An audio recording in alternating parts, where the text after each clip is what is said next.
Chers frères et sœurs en Saint Benoît, que la paix du Seigneur soit avec vous. Nous voici rassemblés aujourd'hui par la grâce de Dieu pour méditer ensemble sur le trésor spirituel que constitue le prologue de la règle de notre Saint-Père Benoît. Ce texte inaugural, qui ouvre la règle comme un portail vers la vie monastique, nous invite à une écoute profonde et transformante. En cette heure de grâce, nous allons ensemble pénétrer dans les premiers mots de Saint Benoît, ces paroles qui ont guidé des générations de moines et qui continuent d'éclairer notre chemin d'oblat séculier. Car le prologue n'est pas seulement une introduction, c'est un véritable programme de vie spirituelle, une invitation pressante à la conversion du cœur. Obsculta, ô fili, écoute, ô mon fils. Voici les premiers mots de notre règle, et déjà, dès cette ouverture, saint Benoît nous révèle l'essence même de la spiritualité bénédictine. Ce premier mot contient en germe toute la sagesse monastique. L'écoute n'est pas ici un simple conseil parmi d'autres, c'est la disposition fondamentale de celui qui veut suivre le Christ. Dès ce premier impératif, nous sommes invités à une attitude fondamentale, celle de l'attention, de la réceptivité. Saint Benoît nous demande d'incliner l'oreille de notre cœur. Quelle belle expression! Il ne s'agit pas seulement d'entendre avec nos oreilles physiques, mais d'ouvrir tout notre être à la parole de Dieu. C'est une écoute du cœur, une écoute profonde qui pénètre au-delà des mots pour saisir l'essence même de l'enseignement divin. Dans notre monde moderne, saturé de bruits et de paroles, nous avons presque oublié l'art véritable de l'écoute. L'oreille du cœur, c'est cette capacité intérieure à percevoir la voix divine qui nous parle dans le silence, dans les Écritures, dans les événements de notre vie quotidienne. C'est se rendre disponible, c'est ouvrir son être tout entier à la voix de Dieu qui se manifeste à travers la règle, à travers nos frères et sœurs. Et quel est le but de cette écoute attentive ? Saint Benoît nous le dit clairement, afin que, par le labeur de l'obéissance, tu reviennes à celui dont tu t'étais éloigné par la lâcheté de la désobéissance.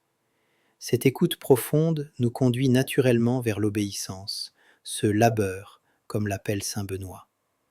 L'obéissance n'est pas présentée comme une contrainte ou une soumission aveugle et servile.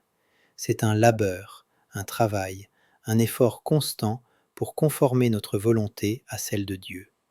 C'est un chemin de retour, un chemin de guérison. Car la désobéissance originelle, celle d'Adam et Ève, nous a éloignés de notre source. L'obéissance monastique devient alors le chemin du retour vers Dieu, un acte libérateur qui nous permet de retrouver notre véritable identité d'enfant de Dieu. L'obéissance bénédictine est un acte d'amour, un choix libre de conformer notre volonté à celle de Dieu. Saint Benoît s'adresse à celui qui renonce à ses volontés propres pour prendre les armes très puissantes et glorieuses de l'obéissance. Cette image militaire peut nous surprendre, mais elle révèle une vérité profonde. La vie spirituelle est un combat. Un combat non pas contre les autres, mais contre nos propres résistances, nos égoïsmes, nos refus d'aimer. La métaphore du soldat du Christ nous montre que nous sommes appelés à militer sous le Christ Seigneur, vrai roi. Mais les armes que nous utilisons ne sont pas celles de la violence et de la domination. Ce sont les armes de l'obéissance, de l'humilité, de l'amour. L'arme de ce combat spirituel, c'est paradoxalement l'obéissance, c'est-à-dire l'abandon confiant entre les mains de Dieu. Le prologue nous enseigne ensuite l'importance primordiale de la prière. Avant tout, chaque fois que tu commences une bonne œuvre, demande-lui par une très instante prière qu'il l'amène à bonne fin. Quelle leçon de sagesse! La prière devient le souffle qui anime toute œuvre bonne.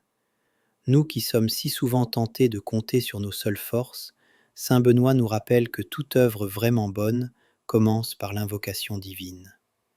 La prière n'est pas un préalable facultatif, c'est la respiration même de notre vie spirituelle. C'est dans cette supplication constante que nous reconnaissons notre dépendance à la grâce divine, car sans elle, nul projet ne peut véritablement aboutir. La prière instante, persévérante, est l'expression de notre confiance en la providence divine. Cette attitude de prière constante trouve sa justification dans notre dignité de fils adoptif de Dieu. Saint Benoît nous rappelle pourquoi nous devons prier ainsi, afin que celui qui a daigné nous compter au nombre de ses fils n'ait pas un jour à s'attrister de nos mauvaises actions. Cette adoption filiale n'est pas seulement un privilège, c'est aussi une responsabilité. Dieu, dans son immense amour, nous a adoptés comme ses enfants. Il nous a comblés de ses dons, de sa grâce. Mais nous ne devons pas attrister notre Père céleste par nos mauvaises actions. Nos actions ont un impact sur le cœur de Dieu. C'est une pensée qui devrait nous inciter à la vigilance, à la conversion, à la recherche constante de sa volonté. Puis saint Benoît nous lance cet appel pressant. Levons-nous donc enfin, l'Écriture nous y excitant et disant « C'est l'heure désormais de nous lever du sommeil ». C'est l'heure du réveil spirituel. Le sommeil dont parle l'apôtre Paul, c'est cette torpeur de l'âme qui nous maintient dans la tiédeur, l'indifférence, l'habitude, le manque d'ardeur dans notre foi. C'est un état où nous nous laissons endormir par les préoccupations du monde, où nous oublions l'essentiel, notre relation avec Dieu. Le réveil, c'est la conversion, ce passage constant des ténèbres à la lumière. Saint Benoît nous appelle à ouvrir nos yeux endormis pour accueillir l'illumination divine, à écouter attentivement la voix de Dieu qui nous parle chaque jour.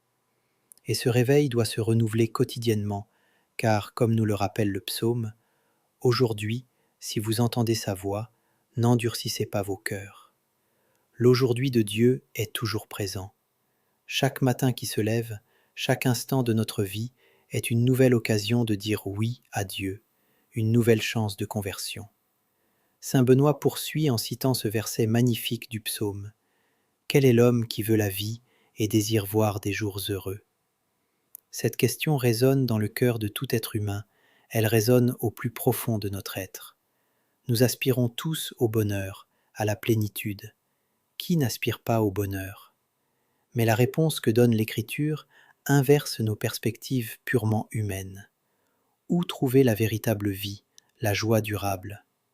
La réponse proposée par saint Benoît, puisée dans le psautier, nous oriente vers un programme de vie apparemment paradoxal. Si tu veux avoir la vie véritable et éternelle, garde ta langue du mal et tes lèvres des paroles trompeuses. Détourne-toi du mal et fais le bien, cherche la paix et poursuis-la. 4 points qui résument toute l'ascèse, toute la discipline spirituelle. Maîtrise de la parole, fuite du mal, pratique du bien, recherche de la paix.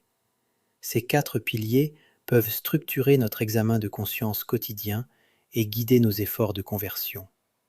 Le chemin du bonheur passe par cette maîtrise de soi, cette recherche du bien, cette poursuite de la paix. C'est un chemin exigeant, mais c'est le seul qui mène à la vraie joie. Et voici la promesse divine qui couronne ce programme de vie.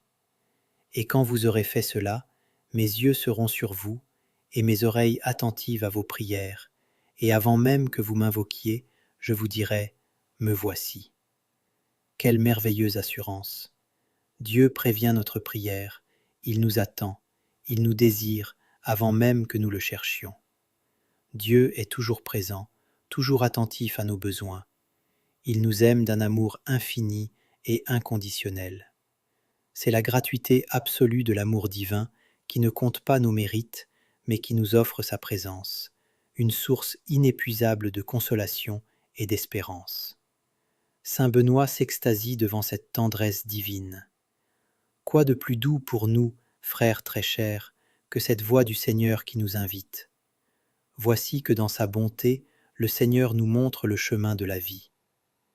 La douceur de l'invitation divine peut nous surprendre quand nous pensons aux exigences de la vie spirituelle. L'invitation de Dieu est une invitation douce, pleine de tendresse. Il ne nous force pas, il nous propose. Il nous montre le chemin, mais il nous laisse libres de le suivre ou non. C'est bien là le secret de la pédagogie bénédictine. Dieu ne contraint pas, il attire. Il montre le chemin sans forcer nos pas. Cette pédagogie divine nous invite à ceindre nos reins par la foi et la pratique des bonnes œuvres et à marcher sous la conduite de l'Évangile. La foi et les bonnes œuvres sont les 2 piliers de notre vie spirituelle. La foi nous éclaire, nous donne la force de croire en l'amour de Dieu, Les bonnes œuvres sont l'expression concrète de notre foi, notre réponse à l'amour de Dieu. L'Évangile n'est pas un code de loi abstraite, c'est une personne, le Christ lui-même, qui est le chemin, la vérité et la vie. Suivre la règle de saint Benoît, c'est ultimement suivre le Christ. En suivant l'Évangile, en imitant le Christ, nous pouvons progresser sur le chemin de la sainteté et mériter de contempler un jour la gloire de Dieu dans son royaume. Et c'est ici que saint Benoît nous révèle sa vision du monastère. Il nous faut établir une école du service du Seigneur. Quelle belle définition! Dominici Schola Servitii, une école du service de Dieu. Le monastère, et par extension notre vie d'oblat, c'est une école où l'on apprend à servir, où l'on découvre que servir Dieu, c'est régner avec lui. C'est une école exigeante, mais c'est aussi une école de joie, de paix, de bonheur véritable. Plus qu'une simple institution, c'est une communauté où se partage un idéal commun, un lieu où nous apprenons à suivre le Christ sur le chemin de l'humilité, de l'obéissance, de l'amour. Saint Benoît nous rassure aussitôt. Dans cette école, nous espérons n'établir rien de rude, rien de pesant. La sagesse bénédictine évite les extrêmes. Elle propose un chemin de modération, adapté à la fragilité humaine, mais qui conduit sûrement vers la perfection de l'amour. L'harmonie et la bienveillance prédominent sur toute forme de dureté. Certes, saint Benoît n'ignore pas qu'il faudra parfois resserrer un peu la discipline pour corriger les vices ou conserver la charité. Mais il nous met en garde contre le découragement. Ne fuyons pas par crainte le chemin du salut, car ses débuts sont nécessairement étroits. C'est la loi de toute croissance spirituelle. Les commencements sont difficiles, mais à mesure que nous progressons, on court dans la voie des commandements de Dieu, le cœur dilaté par l'ineffable douceur de l'amour. Cette progression vers la douceur de l'amour divin, voilà la promesse que nous fait saint Benoît. Ce n'est pas une course vers un bonheur illusoire, mais une transformation progressive de notre cœur. Plus nous avançons dans la voie de Dieu, plus nous découvrons que ses commandements ne sont pas un fardeau, mais une libération. Plus nous expérimentons cette dilatation du cœur dont parle notre Saint-Père. Pour nous, oblats séculiers, cette promesse prend une couleur particulière. Nous ne quittons pas le monde, nous ne rompons pas avec nos responsabilités familiales, professionnelles ou sociales. Mais nous pouvons vivre cette transformation du cœur au milieu même de nos occupations quotidiennes. Nous pouvons faire de notre vie ordinaire cette école du service du Seigneur dont parle saint Benoît. Cette vérité est particulièrement précieuse pour nous, oblats séculiers, qui vivons au cœur du monde. Notre monastère, ce n'est pas seulement le lieu de nos retraites spirituelles, c'est chaque jour de notre existence ordinaire, transformée par cette écoute du cœur. Comment ? En cultivant chaque jour cette écoute du cœur, cette attention à la présence de Dieu dans tous les moments de notre existence. En pratiquant cette obéissance aimante qui ne cherche pas sa propre volonté, mais celle de Dieu. En commençant chaque action par la prière, si brève soit-elle, reconnaissant notre dépendance à la grâce divine. En gardant notre langue du mal et nos lèvres des paroles trompeuses, et en cherchant la paix dans toutes nos relations. Le prologue de la règle n'est pas seulement un texte à méditer, c'est un programme de vie à vivre.